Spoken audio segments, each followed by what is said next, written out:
Ever look at a massive casino in Las Vegas and wonder how they can possibly afford to build it? Or how scientists can make huge claims based on a, relatively small study? Well, it's not luck and it's not magic. It's math.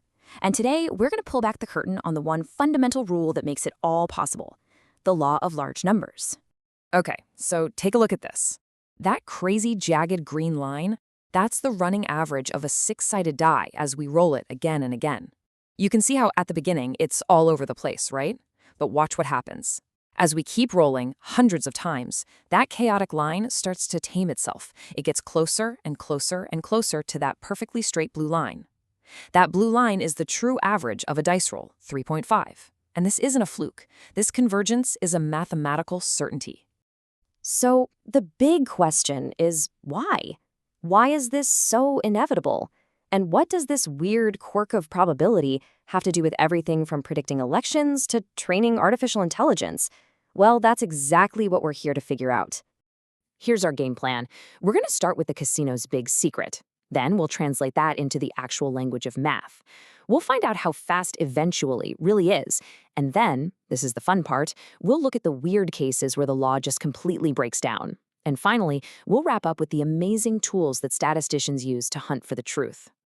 All right, first up, the casino's secret. At its heart, the law of large numbers is a pretty simple idea.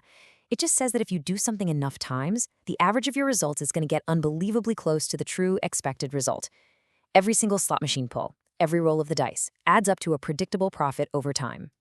Now, for this law to work its magic, there's one really important rule. The data has to be IID. That stands for independent and identically distributed. Independent just means one roll of the dice doesn't influence the next. And identically distributed means we're using the same fair die every single time. We're not secretly swapping in a weighted one. Each roll is a fresh, clean attempt. Okay, so we've got the gut feeling down. Now it's time to put on our mathematician hats and translate this into the precise language of probability. Don't worry, it's not as scary as it looks. We're just going to decode what's really happening under the hood. So before we jump into the mean formula, let's meet the key players. First, you've got this sequence, C1 to Cm. That's just a fancy way of listing out all of our individual dice rolls. M is just the total number of times we roll the die. Next up is this Greek letter, mu c. This is the big prize, the true mean that we're chasing, our 3.5 from the chart. And finally, there's Cav. This is our running score, the thing we can actually calculate. We just add up all our rolls and divide by m, the number of rolls. And here it is. This is the law of large numbers written in math. Let's walk through it. This first part, lim m goes to infinity, just means as our number of trials, m gets huge. This stuff inside the brackets, p, probability that the gap between our sample average and the true average is bigger than some tiny little error, epsilon. And the formula tells us that this probability equals 0. In other words, as you collect more and more data, the chance of your calculated average being wrong becomes vanishingly small. It's a guarantee. Okay, so we know our average will get to the right answer, eventually. But what does that really mean? Are we talking 1,000 rolls, 1,000,000, a billion? To figure that out, we need a sort of speedometer for convergence. And one of the best ones we have is called Hoeffding's Inequality. Now this looks like a beast, but you only need to focus on one thing, that little m sitting up there in the exponent. Remember, m is our sample size. Because it's in the exponent of a negative number, every new data point we add has a massive impact. It means the probability of being wrong doesn't just shrink. It shrinks exponentially fast. It's like we're hitting the accelerator on finding the truth. But, and this is a huge but, there's a catch. This incredible speed guarantee only works for what we call bounded variables. That just means the possible outcomes have a hard ceiling and a hard floor. A coin flip can only be 0 or 1. A die can only be 1 through 6. But what happens when there's no limit? And that question brings us to the really wild side of statistics. We've seen how beautifully the law works when everything is neat and tidy. But now let's explore the fascinating and sometimes dangerous cases where it all falls apart. Professor Tapio Pahikala gives this perfect example from mobile gaming. Picture it. You've got thousands of players making tiny 99-cent purchases. Your daily average revenue looks super stable, super predictable, and then one person, a whale, logs on and drops $1 million. Bam! That single event completely blows up your average and makes all your past data almost useless for prediction. And this is the core difference between light-tailed and heavy-tailed distributions. Think of human height. That's light-tailed. The outcomes are all clustered predictably around the average. You're never going to meet someone who's 100 feet tall. But something like personal wealth, that's heavy-tailed. The existence of a handful of billionaires, those black swan events, means a single random person can totally skew the average.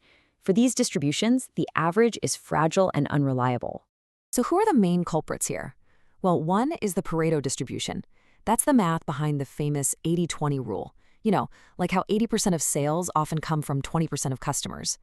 But then you have the real monster, the Cauchy distribution. This thing's tails are so heavy, so extreme, that its average is literally undefined. It doesn't have one. Taking more samples doesn't help you zero in on a value because there's no value to zero in on. Your average will just jump around like crazy, forever. So all this brings us to the fundamental challenge for any statistician, which is the art of estimation. Look, we almost never get to know the true value for an entire population. So instead, we have to use the data we can get from a sample to make the smartest possible guess. And to do this right, we need some specific vocabulary. The Estimand, that's the capital T truth we're trying to find. The Estimator is our recipe for finding it. It's our strategy. The estimate is the actual number that recipe gives us from our specific sample. And then we judge our recipe based on two things: bias, which tells us how accurate it is on average, and variance, which tells us how precise or consistent it is from one sample to the next.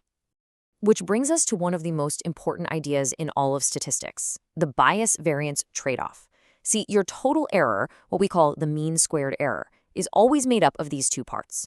You can have a recipe that's very precise but consistently wrong, that's low variance, high bias. Or you could have one that's right on average, but the guesses are all over the place, that's low bias, high variance. The holy grail is finding an estimator that keeps both as low as possible. So how do we actually do that?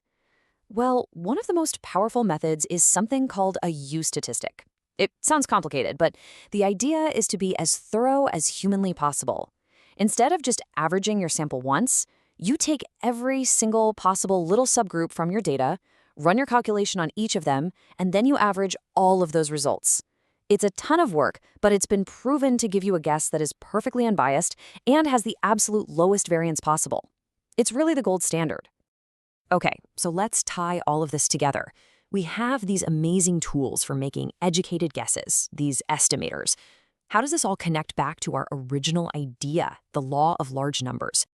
Well, some of our recipes, our estimators, might not be perfect when we only have a little bit of data.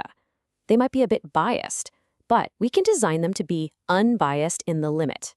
What that means is, even if the recipe is a little off at the start, as we feed it more and more data, that bias just melts away until it's gone.